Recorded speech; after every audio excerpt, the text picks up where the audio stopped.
Sad ću vam pokazati kako se pravi neki najjednostavniji marinara sos, to je onaj tipičan sos za špagete, da ću da spremam sa makaronama. Bilo kako bilo, počinjemo naravno tako što ćemo zagrijati malo ulja. Sada dodajemo ovo dvoje, dakle ovo je ovaj konzervisani paradajz pelat, ako se ne varam. U principu, zbog toga sam rekao da je ovako najlakše spremiti, ima i drugi recepti gdje se koristi svež paradajz i to mogu napraviti ako želite, ima i neki kao brzi, ima i spori, mogu oba, ali u principu najlakše ovako sa ovim konzervisanim. Sada naravno otvaramo paradajz i sipamo ga.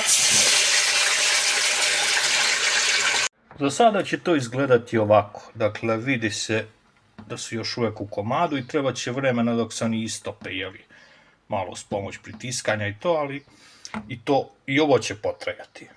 Da bi skratili vreme kuvanja možemo da uzmemo ovo čudo i da primenimo isto kao i krompir pires, a ne da ugnjetamo malo. To će skratiti za jedno pola sata kuvanje. To mora jače, ja sada moram slabije, pošto levom rukom pritiskam i snimam u isto vreme. I sad kad smo ga malo izgnječili, možemo slobodno da poklopimo.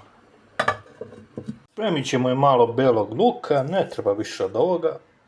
Ove začine ću koristiti, dakle crni biber, kari, ruzmarin, đumbir, origano, bosiljak, peršun i mirođija. U sve se meša. I naravno so.